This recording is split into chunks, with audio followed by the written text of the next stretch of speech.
BJP నిరంకుశ పాలన ధరల పెరుగుదల కేంద్ర ప్రభుత్వ దంద వైఖరిపై ఎండగడుతూ సిపిఎం సిపిఐ ఆధ్వర్యంలో చేపట్టిన జన చైతన్య యాత్ర కరీంనగర్ జిల్లా కేంద్రానికి చేరుకుంది.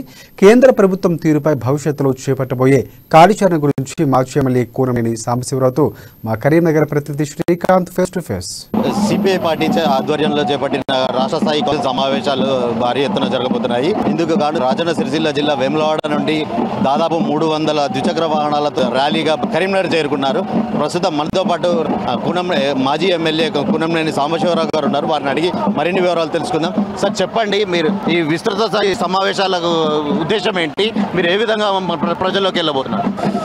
సిపిఎం రాష్ట్ర కమిటీ ఆధ్వర్యంలో జన చైతన్య యాత్ర సాగుతా ఉన్నది. ఈ యాత్ర ఈ రోజు కరీంనగర్ పట్టణానికి చేరుకున్నది. దేశంలో మోడీ ప్రధానమంత్రి 9 సంవత్సరాలైంది. కేంద్రంలో బీజేపీ అధికారంలోకి వచ్చిన తర్వాత ఆర్ఎస్ఎస్ రిమోట్ కంట్రోల్ తో నడుస్తున్నటువంటి బీజేపీ సర్కారు దేశ ప్రజల సమస్యలను తీవ్రతరం చేసింది. ప్రైవేటీకరణ విధానాలను దుందుడుకుగా అమలు జరుగుతున్నది. పెద్ద ఎత్తున ధరల పెరుగుదల విధానాలను అనుసరించింది. మోడీ అధికారంలోకి వచ్చిన రోజు 410 రూపాయలు ఉన్న గ్యాస్ సిలిండర్ ధర ఈ రోజు 1250 అయింది. మోడీ అధికారంలోకి వచ్చిన రోజు పెట్రోల్ లీటరు 75 రూపాయలు ఉన్నది ఈ రోజు 110 రూపాయలు అయింది. నిత్య జీవితావసర సరుకుల ధరలు విపరీతంగా పెంచి ఆహార సరుకుల ధరలు పెంచడం ద్వారా సాధారణ ప్రజల ఆదాయాలు బతకడానికే సరిపోవట్లేవు.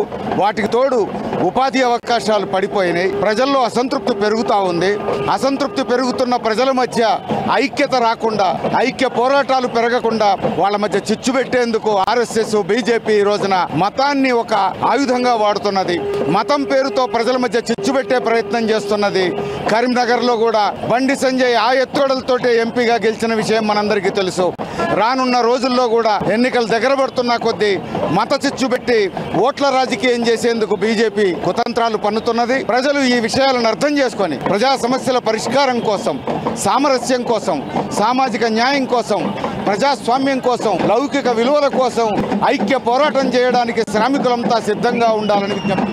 ముఖ్యమంత్రి కూతురు కవిత లిక్కర్ స్కామ్ లో అలాగే టీఎస్పీఎస్సీ పేపర్ల లీకేజీ కుంభకోణం కూడా మీరు ఈ విధంగా ఏమైనా పోరాటం చేయబోతున్నారా? పేపర్ లీకేజీ విషయంలో ఇప్పటికే రాష్ట్ర వ్యాప్తంగా అన్ని జిల్లా పెద్ద ఎత్తున సిపిఎం ధర్నాలు నిర్వహించింది. దాని మీద లోతైనటువంటి విచారణ జరిపి బాధ్యులను కఠినంగా శిక్షించాలని డిమాండ్ చేయడం జరిగింది. ఇక అవినీతికి సంబంధించినవి, చట్టవిరుద్ధమైనటువంటి చర్యలకు సంబంధించినవి ఏమైనా ఉంటే ఎవరు తప్పు చేసినా విచారణ జరపవచ్చు, దోషులను తేలిన వారి మీద శిక్షలు వేయవచ్చు. కానీ ఇప్పుడు కేంద్రంలో మోడీ సర్కారు, బీజేపీ సర్కారు సెలెక్టివ్గా తమను విమర్శించే వాళ్ళ మీద, తమను రాజకీయంగా వ్యతిరేకించే వాళ్ళ మీద మాత్రమే కేసులు పెట్టి వేధిస్తున్నది. ఇది బ్లాక్మెయిలింగ్ రాజకీయాలు తప్ప మరొకటి కాదు. ఈడీ, ఐటీ లాంటి సంస్థలను రాజ్యాంగబద్ధంగా పనిచేయనివ్వకుండా, స్వతంత్రంగా పనిచేయనివ్వకుండా తమ స్వార్థ రాజకీయ ప్రయోజనాల కోసం వాడుకుంటున్నది. ఇది అప్రజాస్వామికం. రాజ్యాంగ విలువలను కాపాడుకోవడం కోసం ప్రజలందరూ కదలాలని కూడా మేము కోరుతాం. రాబోయే ఎన్నికల్లో బీఆర్ఎస్ పార్టీతో మీ పొత్తులు ఉండబోతున్నాయా? ఇది జన చైతన్య యాత్ర. ఎన్నికలకు సంబంధం లేదు. ఎన్నికలు వచ్చినప్పుడు ఎన్నికల ఎత్తుగడల గురించి మాట్లాడతాం. ఎలక్షన్లో అప్పటి విషయాలు అప్పుడు చూద్దాం అన్నట్టు మనతో ఇది కేవలం